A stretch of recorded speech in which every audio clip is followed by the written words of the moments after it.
This is your Chargers linebacker, Daiyan Henley, and you're tuning in with Chargers Unleashed.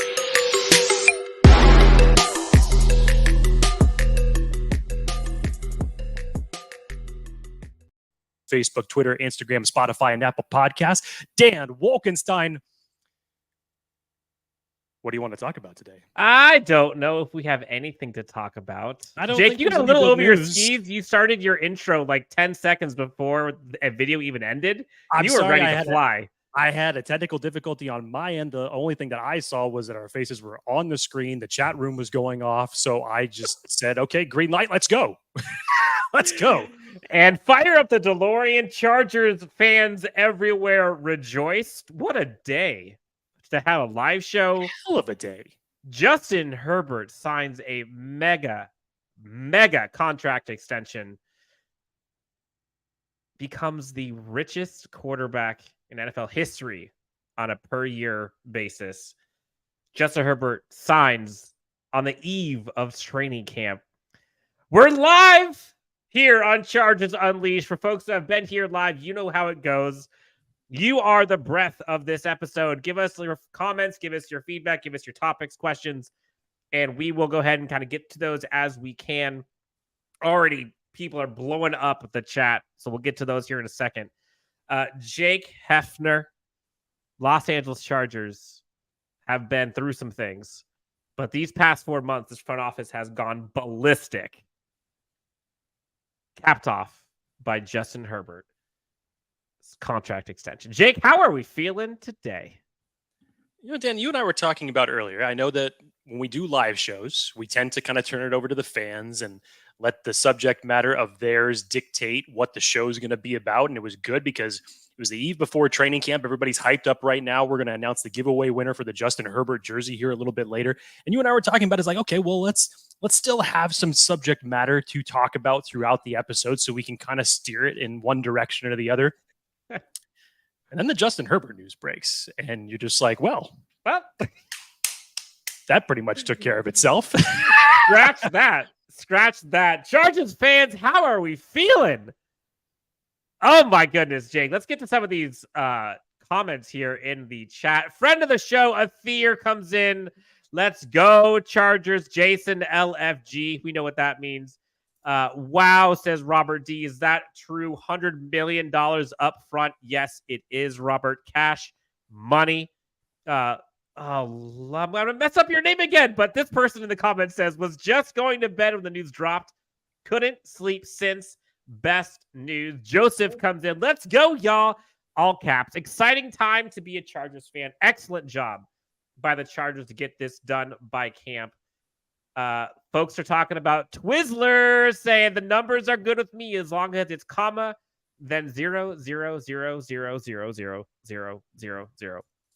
Big Buddha comes in, just 10 more zeros, $262,500,000, baby. Jake, big day. No hyperbole.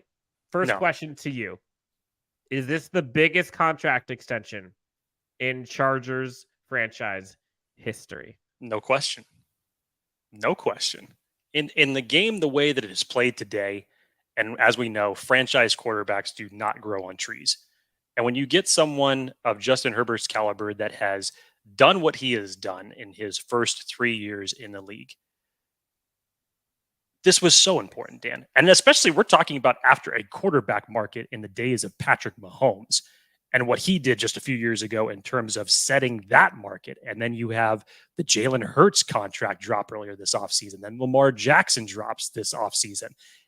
And look at just the AFC West, or excuse me, the AFC conference in general, Dan, as far as how stacked it is with competitive teams that have good quarterbacks.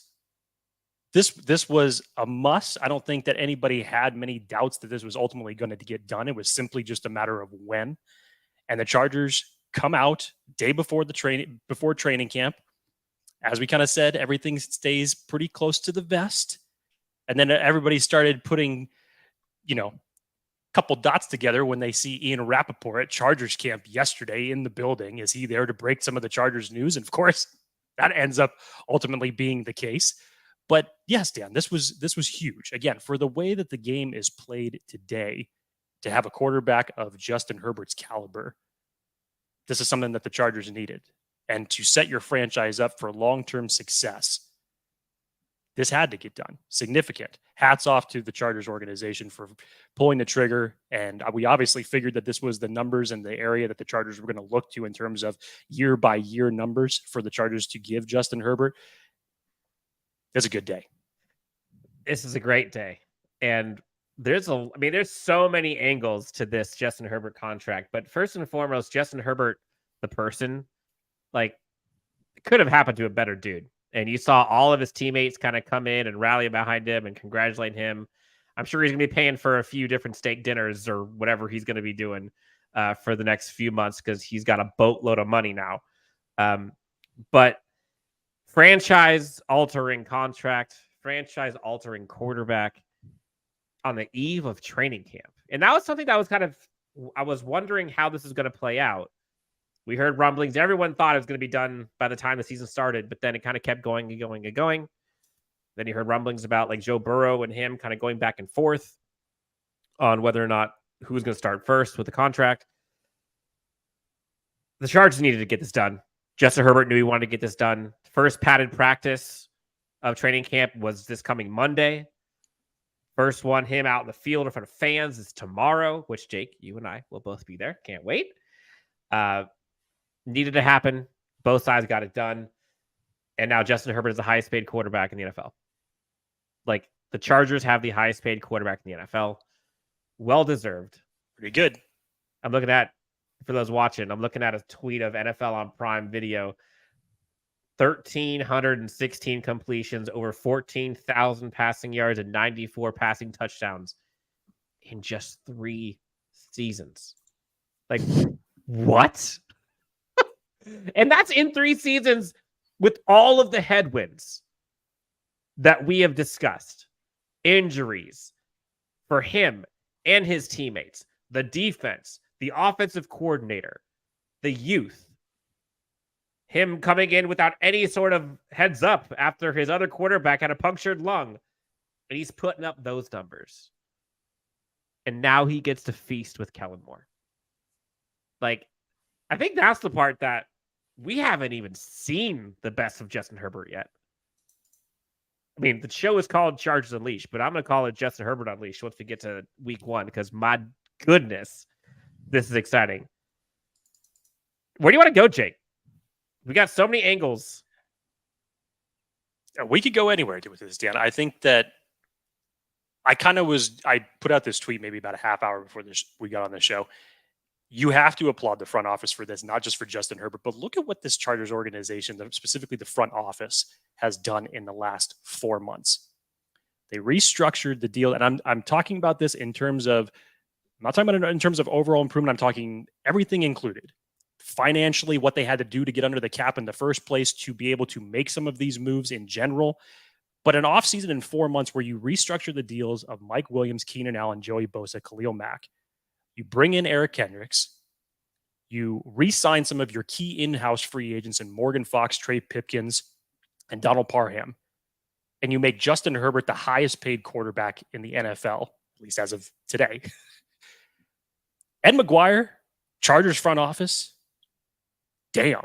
I didn't even talk about the draft picks. I didn't say Quentin Johnston's name. I didn't say Tuipulotu's name. I did not say anything about that. That is just in a 4-month period in what they had to do from a financial standpoint and in terms of making enough room to bring in other free agents, sign some of their own, and leaves you with enough room to set up your team for long-term success by signing your franchise quarterback to the biggest deal in the NFL quarterback market as it stands today. That's a hell of an offseason. Yep. Where's all the Bolt fam at, says Silos21. Jake, I don't even, I'm still processing this. Justin Herbert is out under contract through the 2029 season. I think that makes him 32 by the time that his contract would expire. I'm almost certain that this contract's going to get restructured or extended again before the contract's up, but that's just how it goes. Squeezy Sponge, love the name, by the way. In 1 to 2 seasons, the 52.5 per year is going to seem like a steal. when the first quarterback gets $60 million per year. Let's see what happens. I mean, Burrow hasn't even signed yet this year. So I'm pretty confident that number is going to be above 52. You look at Patrick Mahomes is 8th highest quarterback in terms of how much he's getting paid per year. 8th. Wait until he gets that contract extension restructure. Like, the Brinks truck's coming for lots of folks. And yeah, I agree with you, Squeezy Sponge. 52.5 seems like a lot of money, but how much money this NFL business is keeping in, it's going to look pretty damn good here in a bit. Just thinking about tomorrow real quick, Dan. When Justin Herbert sets foot on the field, as you like to always say, like, imagine the euphoria, blah, blah, blah. You know, you like to use that blah, term a blah, lot. blah. But just, you already figured that when he hits the field, you know, the crowd's going to go berserk for him. But now, given the circumstances, less than 24 hours before the Chargers open up training camp to the public, can you just imagine what the roar is going to be like tomorrow? Not only to have training camp, Chargers football back, but this fan base knowing that they got the deal done. They don't have to worry about a distraction, and they get their franchise quarterback for the next 7 years. Yeah, it's going to feel good. I'm wondering, I can't wait to see what the Chargers playlist is going to be with that set list. I'm hoping we're going to see a lot of money song references. Anything that has to do with money, they should be playing for the entirety of the 2 hours. Like Pink Floyd's got to be there. Like I want to see it all. I want to see. I can get in deep in money types of songs, but yes, that set list is going to be great. How do you think this impacts his teammates going into training camp? I mean, what are we talking about? It's just like everybody's. I mean, everybody's hyped, obviously, to have Justin Herbert here for the long term. You've even seen former players tweet out saying that this is well deserved for Justin Herbert. So you know the atmosphere is going to be crazy for both fans and players alike tomorrow. So yes, it'll be hyped. And I've kind of heard this as far as like, oh, you know, how do you think that this makes Ekeler feel? Honestly, I don't think one has any bearing on the other. I don't either.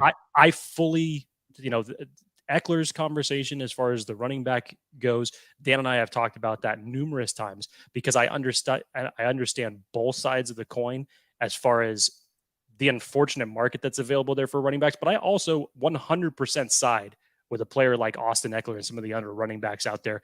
They're extremely underpaid. So, but no, I don't think that one is going to influence the other. I think everybody's going to be stoked for him because everybody at the end of the day understands that this is a business. It is. And Chargers business is booming. Training camp is going to be electric tomorrow. Lots of storylines for training camp, which we're going to get in here in a second. Folks in the comments in the chat, give us your topics, give us your thoughts, your takes on what you'd like to see in training camp day one, what your expectations are, what the biggest storylines you would like us to discuss. Jake, before we get into that, we got to pay the bills here a little bit. Give us 53 seconds, folks. We're going to tell you guys about our good friends over at Mint Mobile, who can give you guys for as little as $15 a month, unlimited premium wireless with 5G. Ryan Reynolds approves. Jake and I approve. Let's hear about Mint Mobile for 48 seconds. We'll be right back. If you've ever thought, why in the world is my wireless bill so damn high? Then let me tell you about our friends over at Mint Mobile who we're partnering with for today's video. Mint Mobile offers premium wireless for as low as $15 a month, and you don't have to sacrifice any coverage, speed, or data. They're built on the nation's largest 5G network, so they keep costs low by selling directly to you online. They cut out the retail stores and the salespeople. All Mint Mobile plans include unlimited nationwide talk and text, plus lightning fast 5G and free mobile hotspot. So why should you have to pay for more than you have to access the same network? It only takes 15 minutes to switch, and you'll be paying as low as $15 a month for your phone plan. It really is that simple. So use the link in the description below. Try mintmobile.com/Chargers Unleashed to get started. Click the link in the description below or scan the QR code. So, Jake, training camp tomorrow. Obviously, we know Justin Herbert's probably going to do one of those things where he, puts on J.K. Scott's jersey and tries to hide behind cameras. Like, I'm sure there's going to be something like that tomorrow. He did it today. I loved the comparison that Lindsey Theory from ESPN put out where somehow Justin Herbert got in the buildings, avoided the cameras, totally his MO.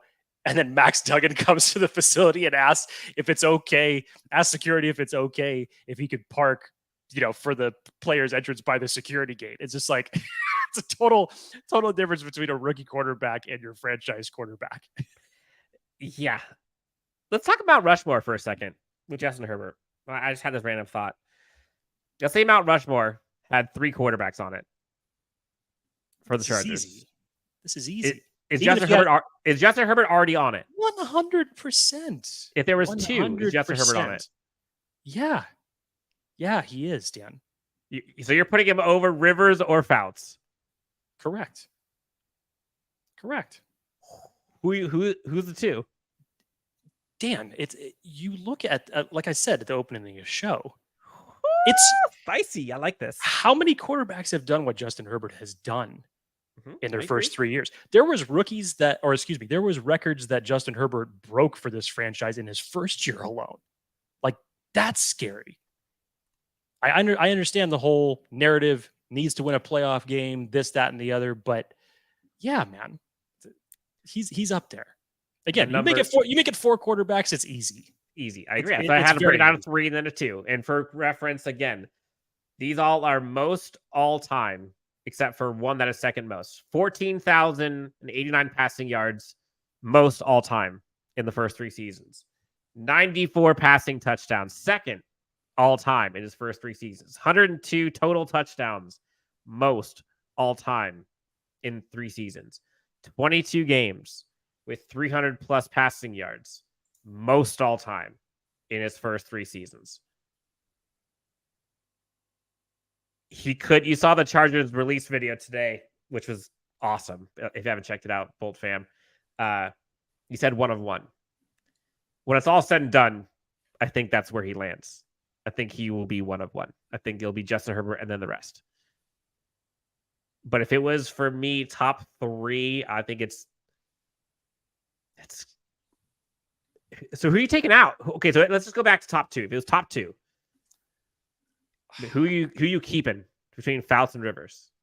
It's got to be Fouts, right? I mean, Fouts has weight because obviously in that Air Coryell offense, you went to a you didn't end up going to a Super Bowl run with Fouts, but you still just put up ridiculous numbers. And then you look at what Rivers did, and that was at the time. If you want to look at Fouts, that was when the game was different, when it was more still of a running game. Here comes the genius of Don Coryell to kind of revolutionize this offense that ends up being the norm today.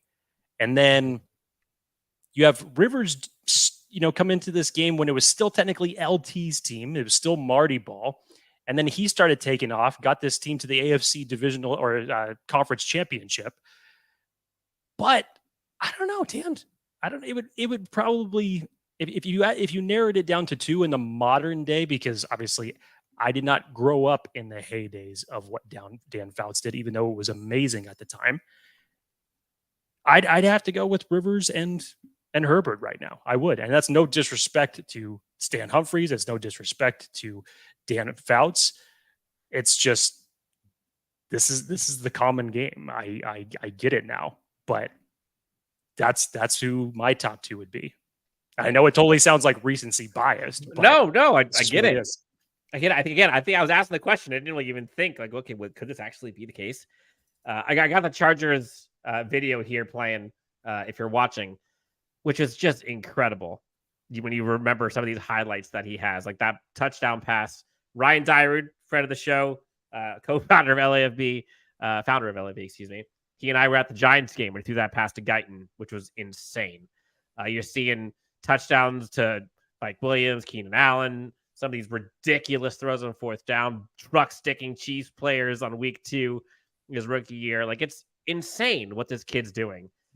But I think the part for me, though, that is more insane about this kid is we're just scratching the surface on what he can do. And having a quarterback's coach like what he has now with his offensive coordinator in Kellen Moore, like, sky's the limit for this kid. And it's hard. It's hard because I'm always the optimist. I get it. But it's hard not to be optimistic about this team with these players and this coaching staff and offense and defense. It really is. Like, I just don't know how you can't be excited. And I think what's important and what I think this is so refreshing to have done on the eve of training camp, Jake, is last year there was so much and it just felt so heavy. And it felt like you were just trudging through the mud and the Chargers had to withstand all of this stuff. And then you get to the playoffs and there's rejoice and celebration. And then you're up 27-0. And then Jacksonville collapse happens. And it just takes the wind out of everybody's sails. In the last few months, especially right after the season ended, it was just it was just tough. Then you get to the draft and you get to the combine and all that stuff. And then you get free agency and then things start ramping up again. But you're still kind of feeling a little bit of 2022. And should I be excited yet about this coming season? This to me felt like it was the turning of the page. We are officially in 2023 season. Let's go.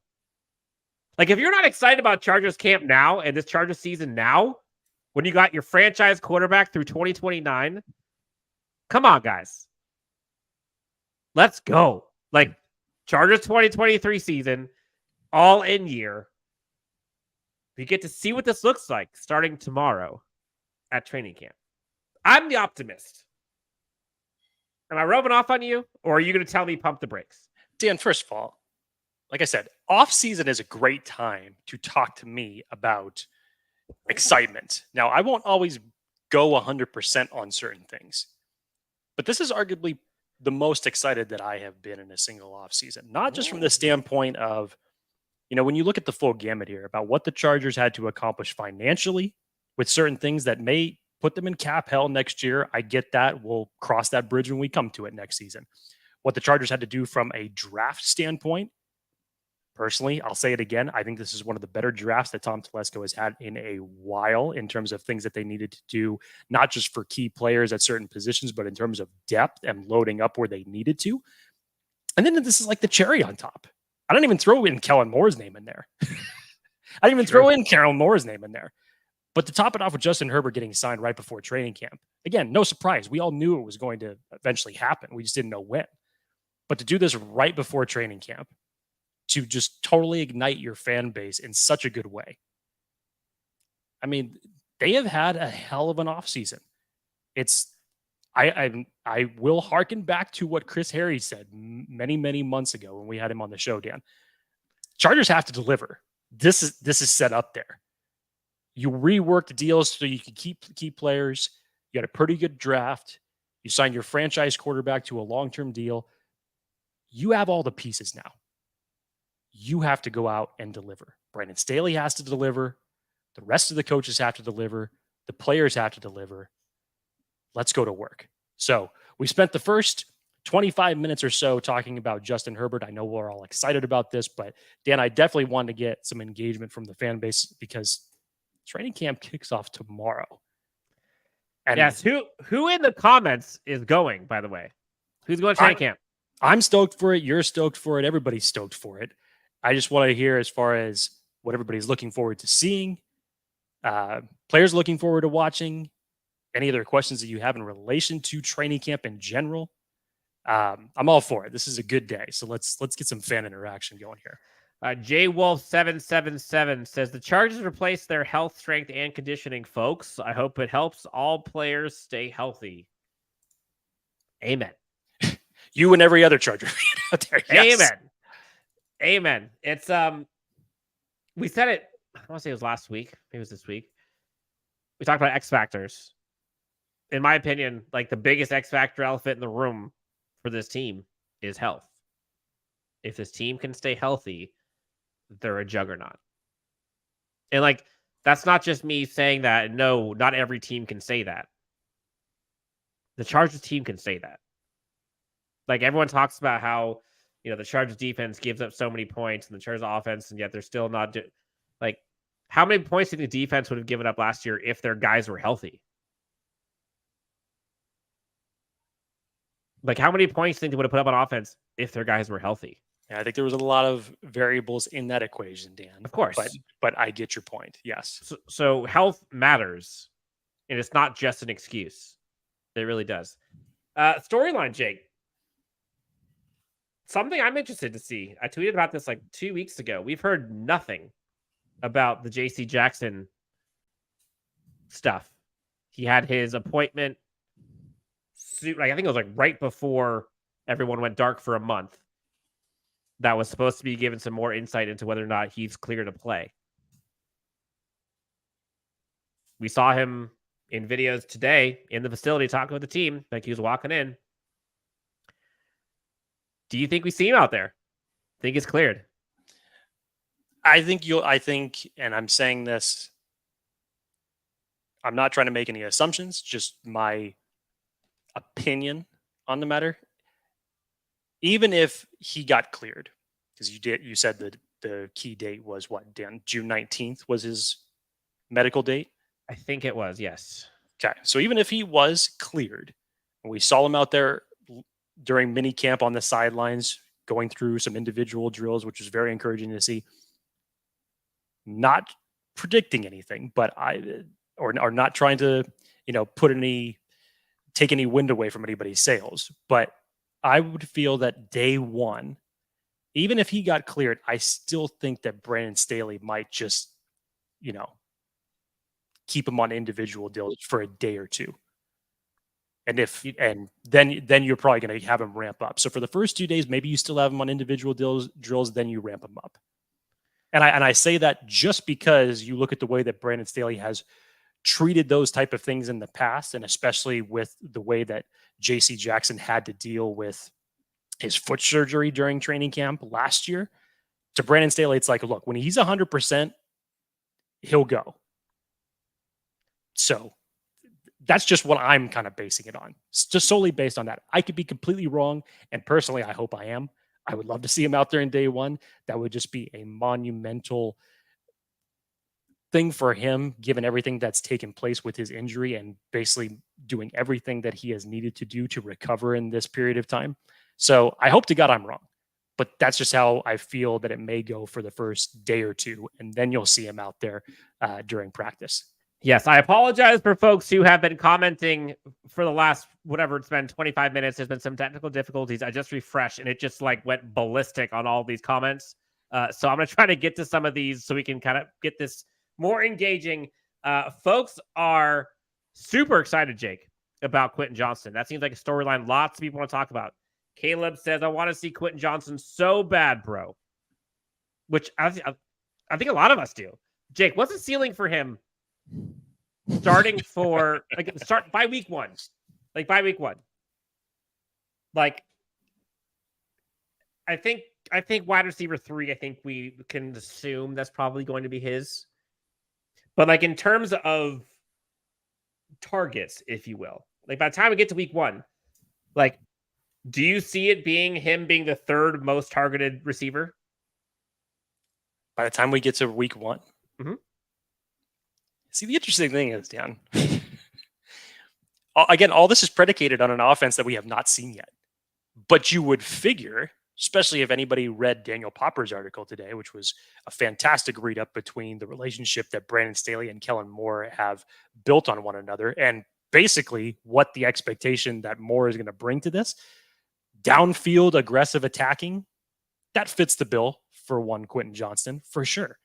So, yeah, I would expect to see more spread offense, as Daniel Popper alluded to, downfield, aggressive passing. So by week one, Dan, I mean, if all of the things that we have seen thus far and all of the praise that we have heard thus far on Quentin Johnston that has taken place during OTAs and mandatory minicamp, if that continues through training camp, to me, just give the kid the ball. I know there's only one football to go around. You don't have to throw every single pass to him. Let's not put our expectations too high. But yeah, let's have him hit the ground running when you have a big athletic weapon like Quentin Johnston. Big Buddha says, y'all saw Quentin Johnston ride at training camp, his new toy. Yeah, what was that, like a three-wheeler? How do you know what that was? Everybody was wondering what that was. I've never even seen one of those before. Lots of people talking about going to camp. Joseph DiMartini says, I'll be going to my first training camp on August 6th. Can't wait. Let's go. We'll hopefully see you there. We've got folks here talking about going on the 6th as well. Dorian talking about going on the 6th. Uriel comes in. Please, for the love of God, just have a top 15 to 20 defense. Do you think it's possible? Do you think that happens, Jake? It's hard to have as bad of a defense as you had last year. Now, everything obviously is skewed toward the running game. We know where the Chargers were listed in terms of their running stats last year. And I think you brought it up, Dan. It's like, oh, well, the pass defense wasn't that. Well, that was because everybody was running it against the Chargers. So it's skewed in that circumstance. But I think that getting Joey Bosa healthy, getting the duo of him and Khalil Mack for more than 2 games that the Chargers had them for last year, bringing in Tuipulotu to kind of add a little bit more to that edge group, adding in a bunch of depth behind this interior defensive line, bringing Morgan Fox back, who was a huge contributor for you last year, bringing in a guy like Eric Kendricks, who can hopefully, his play and leadership can trickle down to the rest of that linebacker unit. And then, Dan, as we were talking about yesterday, the competition at corner and all of the various looks that a Derek Ansley / Brandon Staley secondary could give to opposing offenses is extremely exciting. Like, I don't care about anybody who wants to talk about Jasir Taylor shouldn't be starting for ASJ. Look, I get everybody's perspectives on that. But you mean to tell me that you're going to have 4 corners that the coaching staff trusts that you can rotate in certain packages, whether we're talking nickel or run heavy packages, that you can give defenses good looks and get out of that predictable type of zone defense that the Chargers had to play so much last year? I'll take that. And I'm sure a lot of other people would too. 100%. We're going to talk about the giveaway winner here in 2 seconds. But beforehand, let's talk about our friends over at Aura. Give us 53 seconds. We'll try to figure out the technical difficulties we have. But in the meantime, let's talk and listen about Aura. Have you ever Googled yourself and were shocked to see your personal information exposed on one of those public listing sites? Data brokers are making a fortune selling your information to robocallers, spammers, and others who want to learn more about you, like where you live. We've been trying to reach you concerning your car's extended warranty. That's why I'm excited to tell you about today's sponsor, Aura.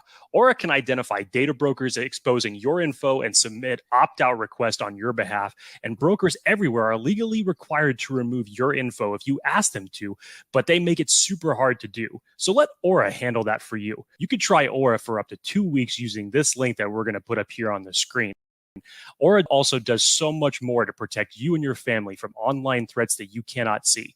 So make sure to check out aura.com/Chargers Unleashed to get a 14-day free trial and see if your personal information has been leaked online. Jake. All right, let's get some of these comments. You ready for this? Good, because I can't see them on my side. I'm having the typical difficulty. Yeah, I don't know what's going on here. I don't know so what's going on here. You have the access to all the comments, so I'm ready for these. Yes. A question came up about how this deal will be looking compared to the Herbert, for the Burrow deal. Jaffe Jofa says, do you think Burrow will make the same signing Herbert did? Not the same, because you're going to look at what Burrow has done. Obviously, numbers-wise during the regular season has been great, but Dan, they put this, I can't remember if this was yesterday or today that I saw this, like someone put up just a little image saying that the Bengals playoff victories that they had before Burrow became their starting quarterback was 5. And that was over I can't remember how long of a period it was. And then playoff wins that the Bengals have had with Joe Burrow as their quarterback in a span of 3 years, also 5. So he's helped turn that franchise around. He's taken them to a Super Bowl. So I definitely think that Burrow's agent is going to hold that weight in the contract. So it's great from the standpoint that Justin Herbert was able to get his deal done before Joe Burrow in this circumstance. Joe Burrow most likely will reset the market yet again for quarterbacks, whenever that may be. But I think his will personally be a little bit higher, and rightfully so, given what he's done. Yeah, I think it's probably going to be, it's definitely going to be bigger. I can promise you that, which is why I think it's been important for the Chargers to actually get this in ahead of time, because you never know. And if Joe Burrow goes first, then you're probably going to have to reset the market again, regardless. Jake, let's get to the winner of the Chargers Unleashed giveaway. Talk about impeccable timing, huh? We announced this, 2-3 weeks ago? Signed powder blue Justin Herbert custom jersey. We had almost 700 wee tweets.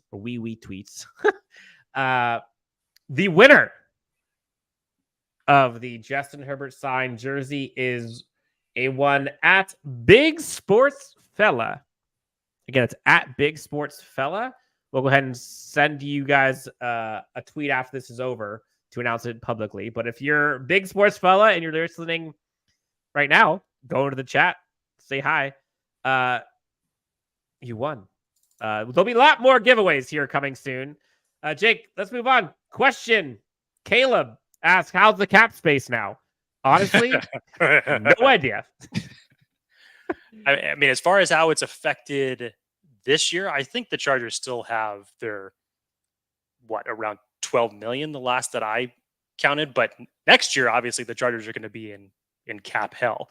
Dan, check me on that. I'm not sure how much this contract technically, even though it's a extension, if Herbert's deal impacts what the Chargers had the last time I checked, it was 12 million. It could be different as it stands right now. Mm-hmm. But next year, for sure, the Chargers are going to have a lot of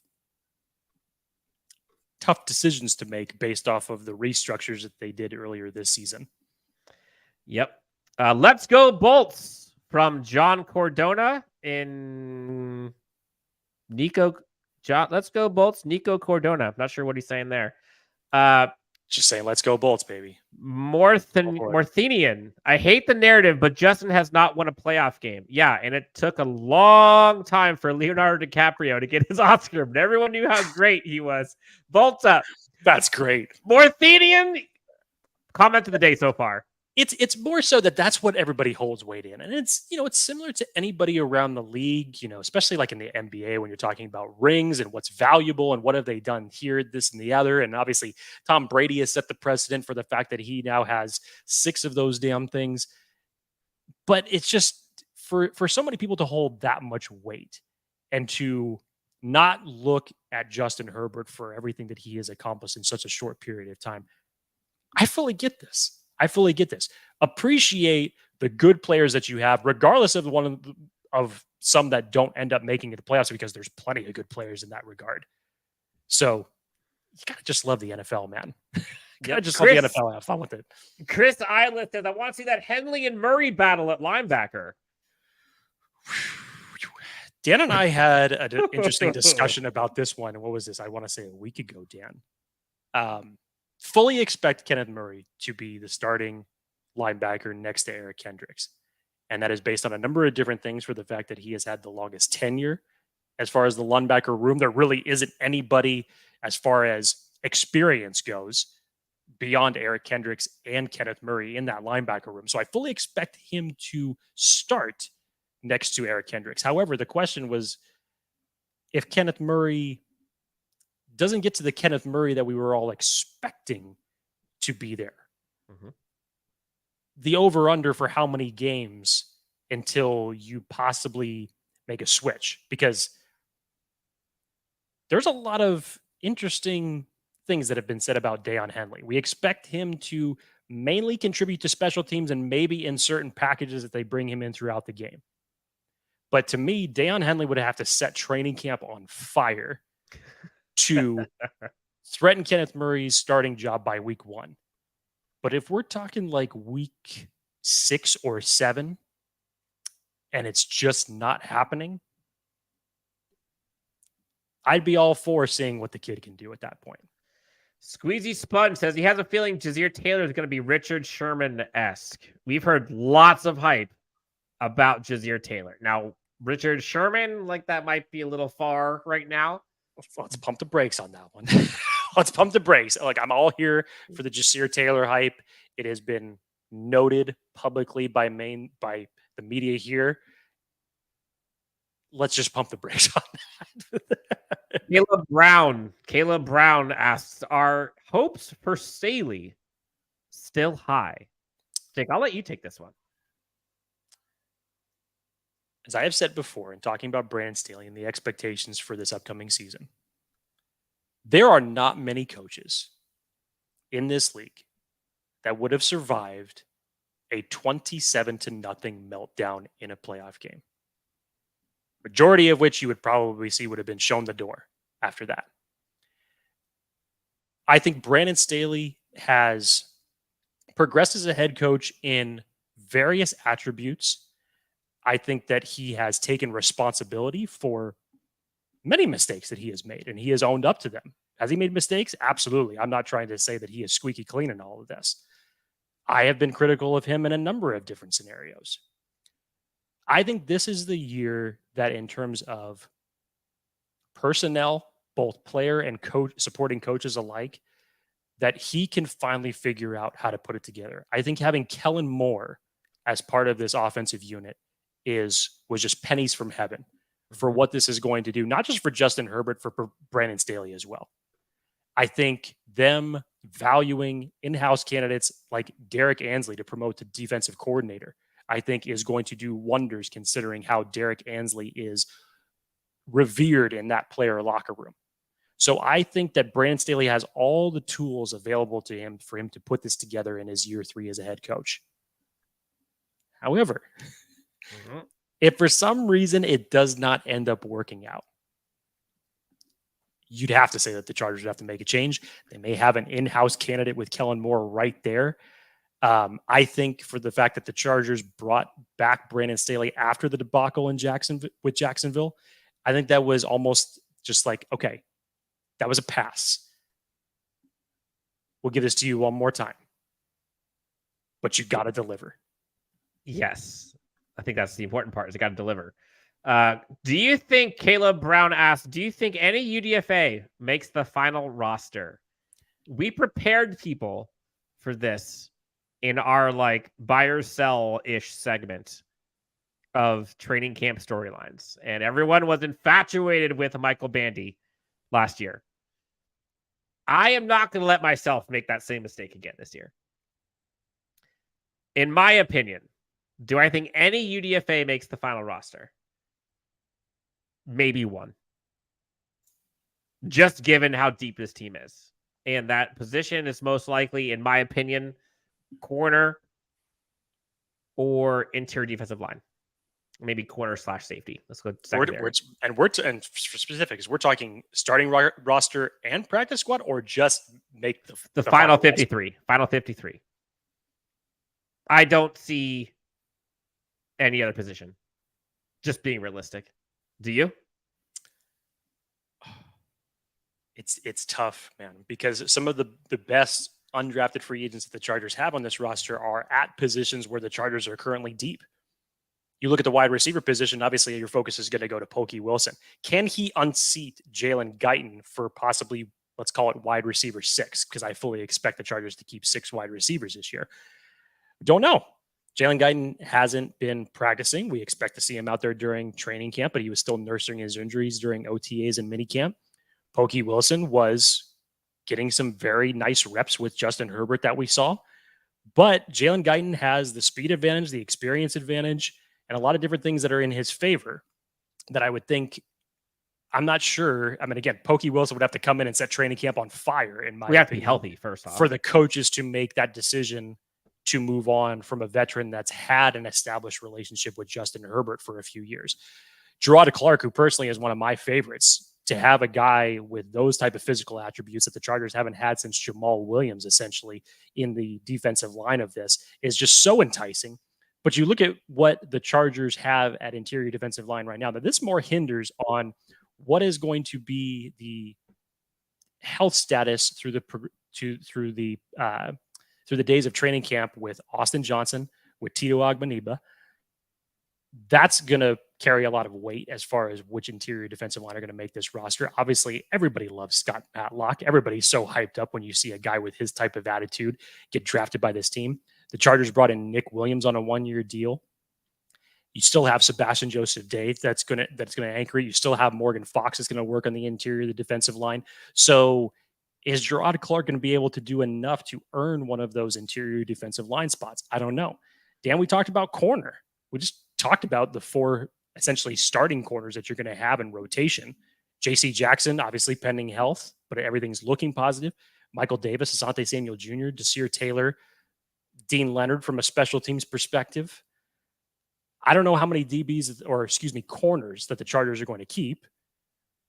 But Dan, I know, likes Cam Brown. Remind me of the other one that you like, Dan.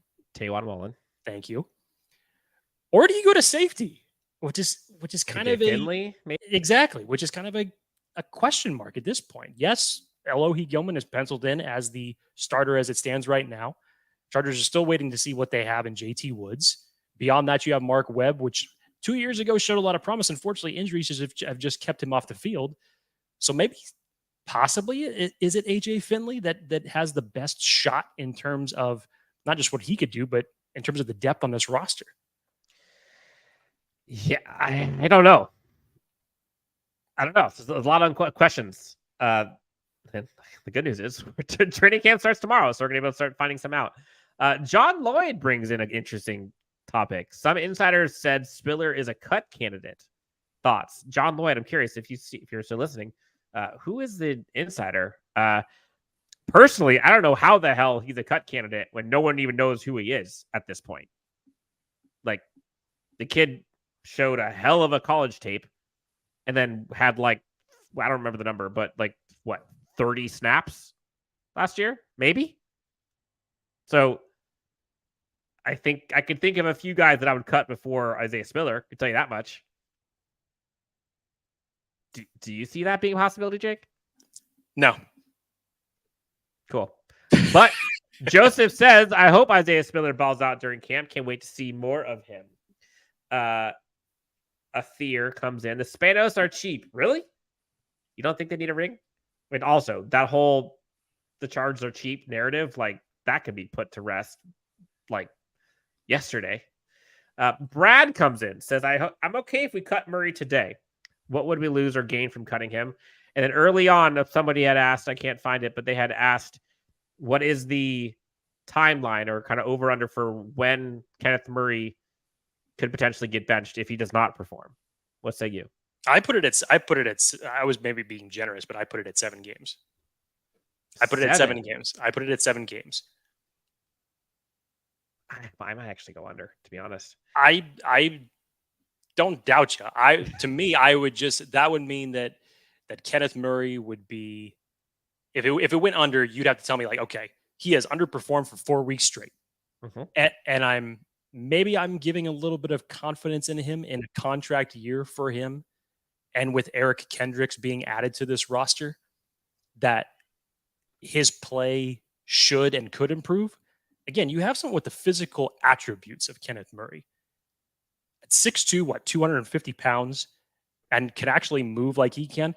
It's just from a mental standpoint, and does get a little bit impatient too often.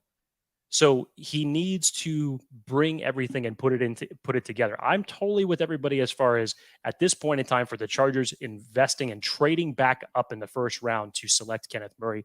You need to see some results. I get that. So I may have been pushing that line from the standpoint of saying, I think that Eric Kendricks is going to rub off on him in a little bit. And especially with linebackers coach Jeff Howard talking about the goal is to have 2 standout linebackers. I'm hoping that everything that goes on from the standpoint of coaching, additional players that you have around him in terms of the veteran presence, I'm hoping that is going to help him out moving forward. Friend of the show, Brian, says Clark is likely in, referring to Gerard Clark, toward the end of the season due to Tito and Austin Johnson, presumably going to be on the physically unable to perform list. Injuries is what makes this thing a little complicated, because you saw a Pokey Wilson potentially on the PUP list, and then Tito and Austin Johnson are still kind of working through that. That is potentially how UDFAs can make the squad, but it might just be a temporary thing. But all that depends on the health, which we don't know yet. Same with secondary. We don't know the status of JC Jackson. So I think my thing is, let's say everyone's healthy. I think maybe one gets in. But I think you have that door number 3 where maybe more. Kevin Koenig, they gave Gerard Clark a big deal for UDFA. I'd have to imagine they're going to stash him on the practice squad. That's where I think this is going. I think you're going to see a bunch of guys that Chargers fans fall in love with in the echo chamber, and for good reasons, probably. And then you're going to see a bunch of them not make the 53, but will end up being on the practice squad. Cat's out of the bag. That's my prediction. So when you see Pokey Wilson or someone like that, who's absolutely the camp darling, brace yourself.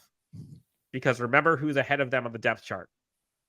Someone said, asked a question earlier, I can't find it, about the expectations of a one Darius Davis. And he's basically penciled in as your starting returner as it stands right now. So that was where I would expect him to contribute the most. However, can the Chargers run a jet sweep that actually nets positive yardage? With a guy like Darius Davis's speed, I believe that they could. Will they? Will they? Yeah. Oh. Yeah. I like it. Screw it. Yes. I like it. Athir comes in with a question around the defensive numbers. He asked over or under 17 interceptions as a unit for the secondary. You know what? This is a stat that I hate predicting, Dan. And I've said this to you before.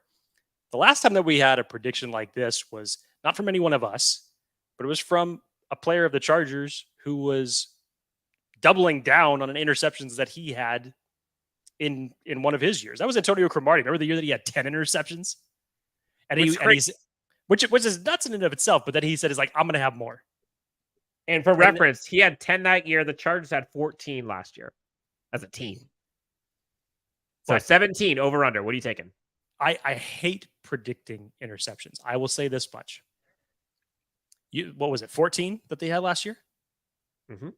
That was without Joey Bosa for a majority of the season. If their pass rush improves, which it should, with Joey Bosa returning to the team, you get that type of pressure on the quarterback up front. One hand's going to wash the other, and that's going to help the secondary to get the quarterback to throw into some bad decisions. So I will go over 14 that they had last year. I think so too. I think you and I had talked about this, and I brought this up as kind of like a big soliloquy that I kind of gone into in a rant. But Chargers need closers that close. And I was referring to it on offense specifically, but like they got some guys. They have to finish. They have to finish. You heard Mike Davis on a recent podcast talking about how he needs to start taking more chances, getting more interceptions. He did that the year of his contract. On his contract year, he ended up balling out. That was the best year of his career. These corners have to finish. Chris Rumpf has to finish. Joey Bosa, Khalil Mack, they've got to finish on these sacks. These interceptions, these turnovers, they have to come. That's what this defense is predicated on. It has to. Kevin Koenig talks about Mark Webb. A few people talked about Mark Webb, actually. He's a coach favorite, had a good time on his rookie year campaign. Kevin Koenig says, I saw him with my own eyes. Looked like he belonged right away. That's another name in that safety group. Are we going to see him blossom? We don't know. Like there's so many unknowns with this training camp. That's why storylines are aplenty. Ruben Trevino says Josh Palmer is going to take the biggest leap of any Chargers player this season. Jake, thoughts? I hope to God that this is correct. And I'm not saying that I don't believe that Joshua Palmer can't do it or that he hasn't proven that he can do it, because I thought last year he stepped up admirably when Keenan Allen was out. And I thought he had a very, very good year given the circumstances overall of this Chargers offense. Obviously, nothing mind-blowing, but for what he was able to do, given the circumstances of offensive coordinator, hurt quarterback, the amount of weapons that were available to him. Here's the thing about predicting between wide receivers, tight ends, running backs, what they're going to do. Guys, there's only one football. There's only one football to go to. The good thing is that Justin Herbert has a ridiculous amount of weapons around him to throw to. So if you were to tell me that the Chargers can go 4 deep at wide receiver and have every single one of them contribute in a big way, like that's awesome. But I would also expect that if that happens, that the running game ain't doing much and the tight ends aren't doing much because every single football that's being thrown is going to the wide receivers. So statistically, you may not see the greatest year from Joshua Palmer, even though you're probably going to have him see a lot more one-on-one looks given who he's out on the field with, especially if we're going to see more of a spread type offense with Kellen Moore leading this offense. But guys, again, there's only one football. So I hope to God that when Josh Palmer's number is called on certain plays that he delivers, I believe he can. But I don't know how big I would be projecting stats for him. But hey, I love being wrong. Robert D says PFF players ranking is Derwin James at 17, Bosa at 30, and Justin Herbert at 35. Is that true? They had Justin Herbert ranked below Joey Bosa? I believe I came across this piece and I saw this ranking. I was literally just doing a quick scroll through it. And yes, that's correct. Again, we're talking, I know PFF was talking overall players in the league, not just limiting it to quarterbacks, obviously, which would be different. They were doing more of a overall player ranking, but still, that seems maybe flip to flop Herbert and Bosa a little bit, and maybe even change the number. I'm not sure. I even looked at that and had to raise an eyebrow when I saw it. Yeah, that's crazy. And Joey Bosa is good, but come on. Miriam says, everyone's so excited about Quentin Johnston. Are Keenan and Mike coming back after the season? I think one of them comes back after this season, unfortunately. With the Chargers restructuring their both Keenan Allen and Mike Williams deal on top of Joey Bosa and Khalil Mack. Again, we'll cross that bridge when we come to it next offseason, but the Chargers, as it looks right now in terms of what their cap is going to look like next offseason, it's rough. And I think the Chargers are going to have some hard decisions to make. So I think one of them comes back next year. Question comes in. Who are you guys rooting for in the kicker battle? Rooting is a tough way to... I wouldn't say rooting for, but I'm giving the edge to Cameron Dicker. Same. Because how could you not root for Dustin Hopkins in this scenario for the fact that the only reason that Cameron Dicker had the job is because Dustin Hopkins went down with a bad leg injury that, by the way, he stayed in the actual game that he got injured and made all of his field goals for the fact that he was out there. So how could you not appreciate the grit of someone like that? I'm with you, Dan. I give the edge to Cameron Dicker, just how money he was for the Chargers last season. And personally, I think from a youth movement standpoint that you get someone that you can have for the long term and that the Chargers don't have to revisit this kicking situation in the next couple of years. I say it's Cameron Dicker. I give the edge to him. All right. James Wagner, bringing it back to the reason why so many people are in the comments right now. And again, if you're just coming in, I apologize for folks who were here at the beginning of it. We were having some technical difficulties and the comments were not showing, but now they are fluttering through. This is insane. James Wagner, friend of the show. Hope all is well, buddy. Says, Bolt up. Sorry, I'm late. Looking for Bolt Nation is fired up. And if I'm repeating a topic that you guys have already covered, my apologies. But how about that Justin Herbert payday? You guys, gals, children of all ages, Justin Herbert is signed through the 2029 season on a massive mega contract worth $52+ million per year for your Los Angeles Chargers. Yes, sir. Number one paid quarterback in the NFL. What a world are we living in? John Lloyd asks the question, can QJ have a better season than Justin Jefferson's rookie year? No. No. Look, Justin Jefferson did not have Mike Williams and Keenan Allen in front of him. Thank you, Dan. That was where I was going to go. There's only one football. I think Quentin Johnston's going to benefit by having the likes of Mike Williams and Keenan Allen around him. That's going to set up a lot of one-on-one opportunities for him. But Justin Jefferson's rookie season was just ridiculous. Yeah, and if it wasn't for Justin Herbert, he'd have been Offensive Rookie of the Year. Simon Uribe, couldn't be happier with who we have as the face of the franchise. 100% deserved for Herbie. Question comes in. What would the over-under be that the Chargers sign John Johnston? I don't even know what the over-under could be, but do they sign John Johnston? I don't know. Dan, this was a move that we kind of felt would have happened by now if the Chargers were going to do it. we've heard from certain media analysts that it's kind of as it stands today, a low chance that the Chargers do it. There's been a lot of praise from Derwin James, from Derek Ansley about Alohi Gilman. I get it. On paper as it stands right now, adding Johnston to Derwin James and having that safety pairing in a position, personally, that is one of your biggest question marks on defense. It's very enticing, and I would totally be hyped to see that happen.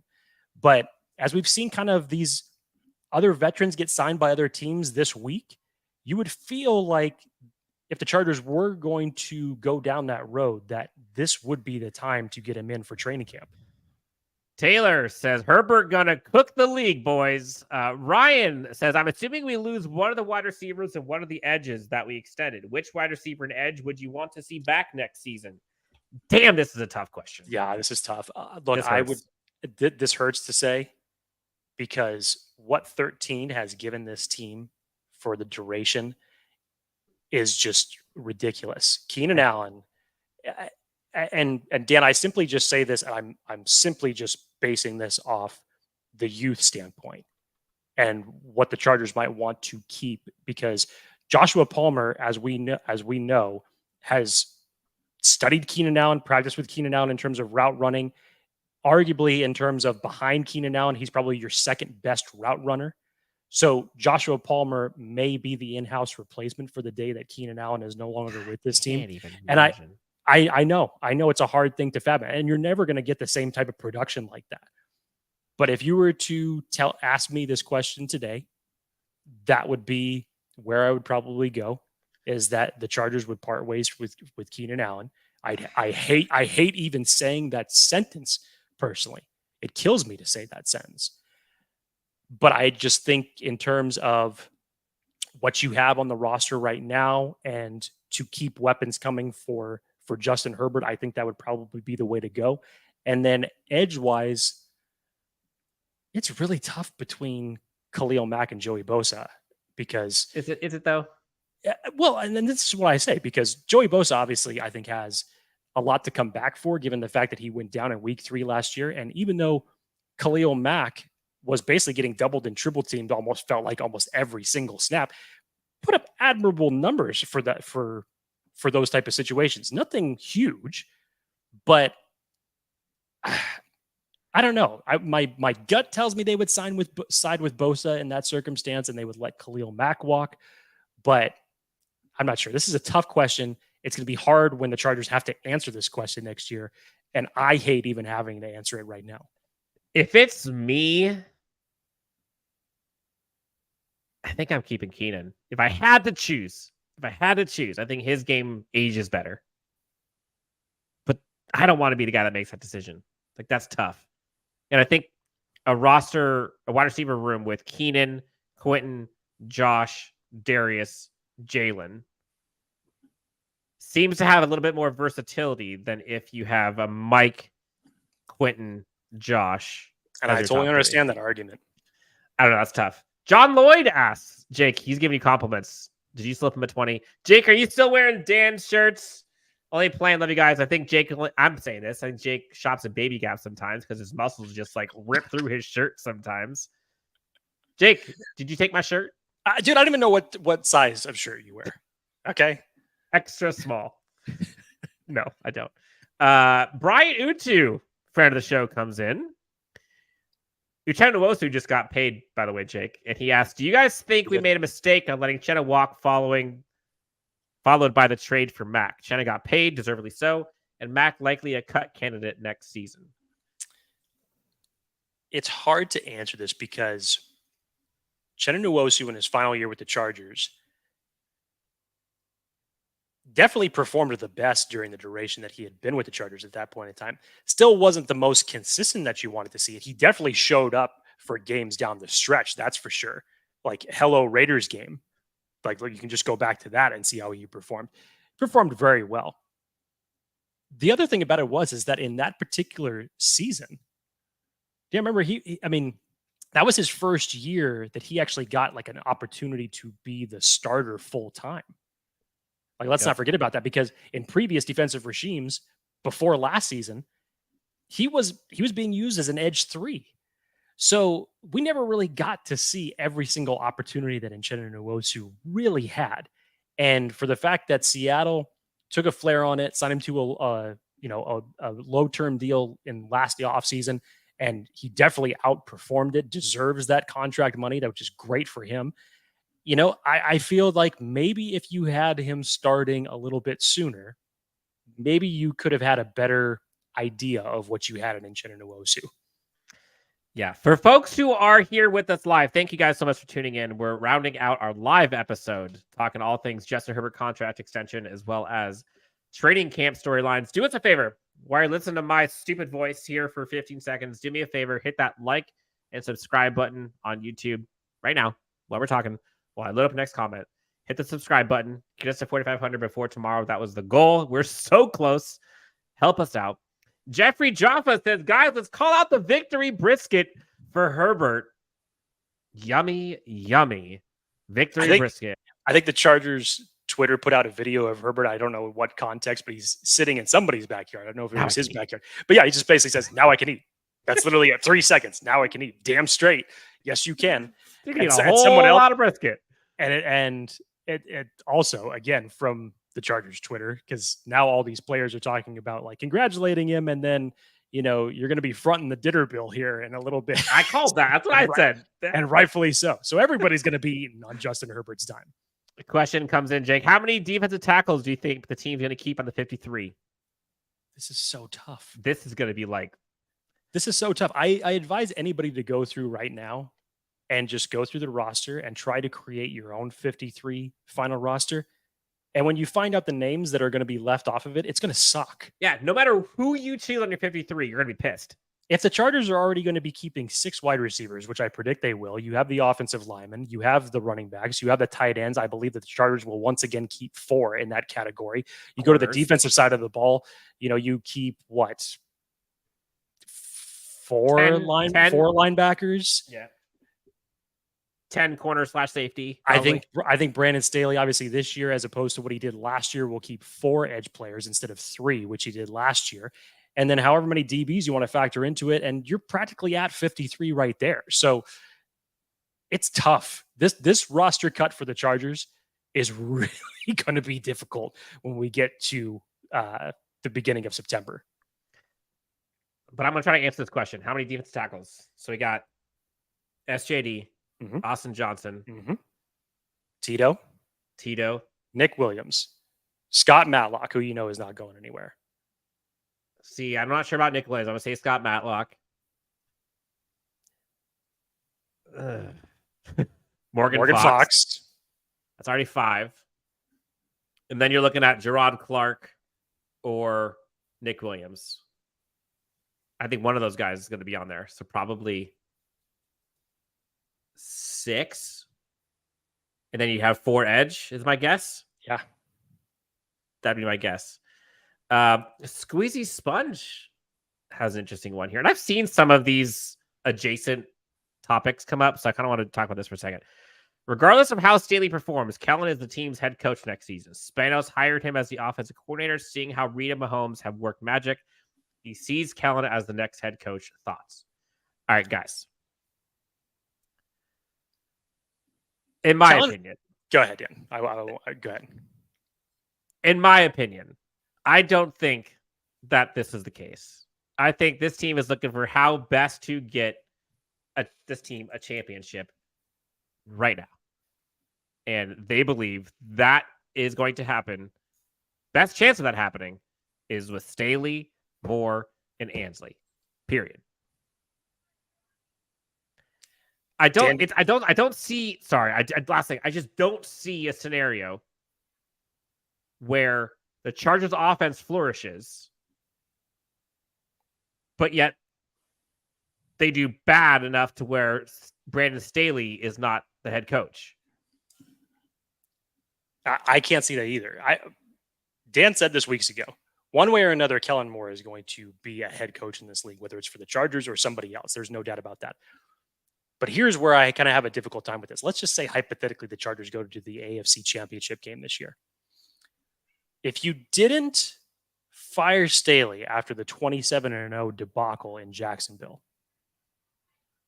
Do you think that this organization would fire him for getting to the AFC Championship game, even in a loss? And I'm not saying that that's a right or a wrong decision.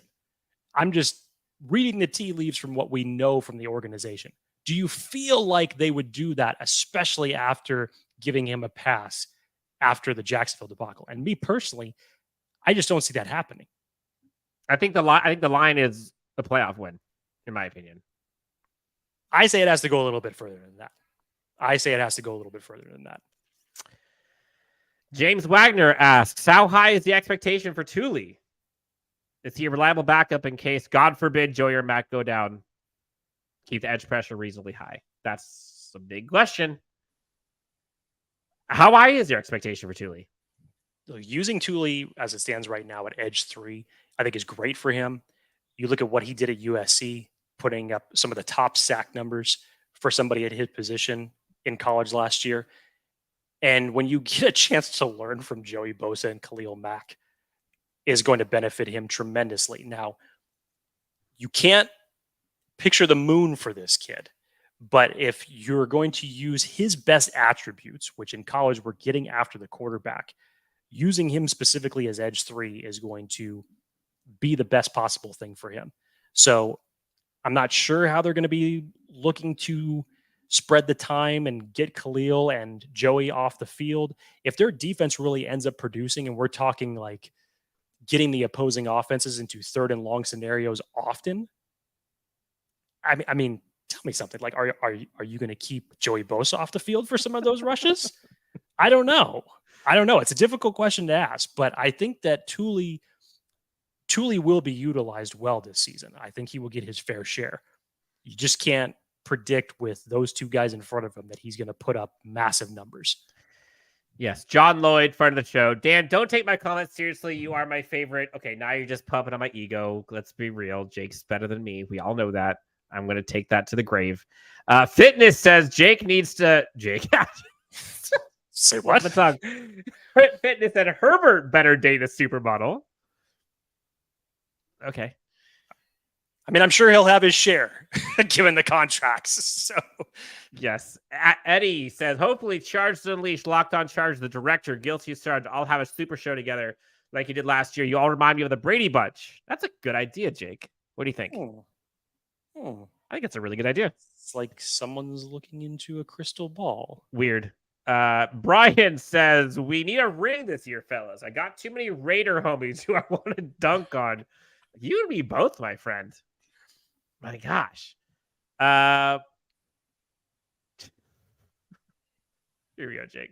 Let's have some fun with this because we're rounding out here. Would you rather float endlessly through space for the rest of your life or float endlessly through the ocean for the rest of your life? Parentheses, no sea animals can attack you in the ocean. So through space or through the ocean? I mean, I would say through space because if we're talking the ocean, even without sea creatures, eventually at some point I'm going to have to swim. So I don't know. Yeah, I don't know how much strength I'm going to have for that to do. So yeah, I'd probably say space. I think I would too, because at least like you're going to see things you've never seen before. I don't know. We're rounding out here, guys. Any last minute comments, topics, questions? Fireman, we'll try to go rapid fire at the end here. Steve asks, Dak under Kellen had 15 interceptions last year. Will Herbert be under or over 15 interceptions? Kellen throws downhill. I do not believe that Kellen Moore was responsible for 15 interceptions that were thrown by Dak Prescott. And look, if you want to pigeonhole last year for Dak Prescott, look at what he did under Kellen Moore the previous years under him. Pretty damn good. Not obviously talking about the year that he went down with a bad injury, but still, this was, you could arguably say, was Dak Prescott's worst year that he has put up. And I don't believe that Kellen Moore had one to do with the other. I still don't understand why Mike McCarthy ended up letting Kellen Moore go from the strictest standpoint to say, I want to run the ball more, when Kellen Moore was putting up some of the most points in the league for your offense last year. I don't get that. So Justin Herbert has been one of the best quarterbacks in the league in terms of protecting the football and minimizing the turnovers. I think in Kellen Moore's offense, with this cachet of weapons that he's got, it's going to do some good things. For folks who have not or was not here. Winner of the giveaway, the signed Chargers custom powder blue Justin Herbert jersey. The winner of that was at Big Sports Fella, BIGSPORTSFELLA. We'll go ahead and put out a tweet later on the handle announcing the winner as well. But if you're here in the comments, you won, and we'll go ahead and ship this thing out to you. Jake, I don't know if you're ready for this. What's the record prediction for the year?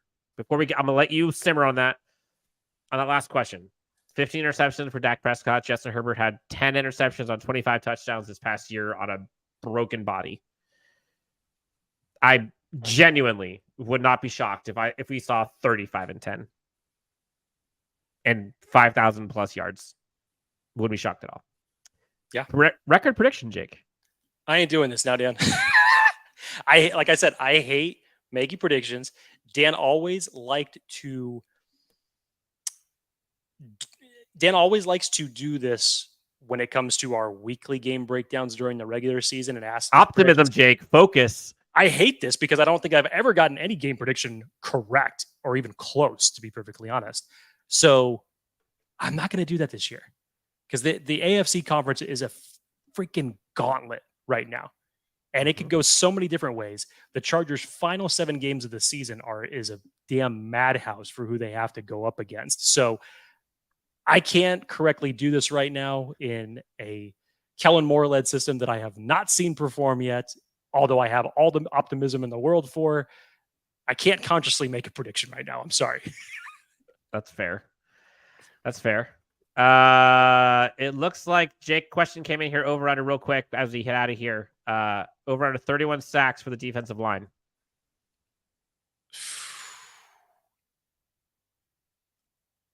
We're talking deep. Are we including edge in this? Yeah, I'm assuming so. Yeah. Okay. That's tough. But it's also a fair line. My pessimism is going to take over a little bit here, but cautiously optimistic, I guess, if you want to find the middle ground, I'll say under. Brian's calling you out, Jake. This doesn't sound optimistic, Jake. Brian would know. He's seen me at my worst moments. So he knows when I am extremely upset and pessimistic. And, there's times where, hey, the sun came out today for Jake Hefner. Jaffe Jaffa says, Brian, be careful of slam dumping on Raiders fans, which I would agree. Look, at the end of the day, this day is pretty damn big. Chargers re-signed franchise quarterback through the 2029 season. Record-breaking contract, over $52 million per year. Got done. Chargers made it happen before training camp begins tomorrow. Jake, you and I will be there live. For folks who are going to be there, let us know. This is a fun day. This is a big day for Chargers fans, for the Chargers franchise. Again, if you have not done so already, please do us a favor. It takes 5 seconds. Hit the subscribe button. Help us get to 4,500. Jake Hefner, your optimism single-handedly brought us this Justin Herbert contract today. Anything else you want to tell the great friends of Chargers Unleashed before we head out of here with our cigars in hand, our brown stuff in hand, and a wonderful night's sleep? Training camp is back. Chargers football is back. I'm ready for it. I know everybody else is ready for it. We've been waiting for too long for football to return. I'm ready to kick it off tomorrow. I'm going to let James Wagner end the show for us. Have a great week. Better Bolt days are coming. God bless, all caps. For Jake Hefner, for Chargers fans, for LA football, Dan Wolkenstein, Chargers Unleashed. We'll talk to you next time. We'll see you at camp tomorrow. Until then, this has been Chargers Unleashed Live. We'll talk to you soon.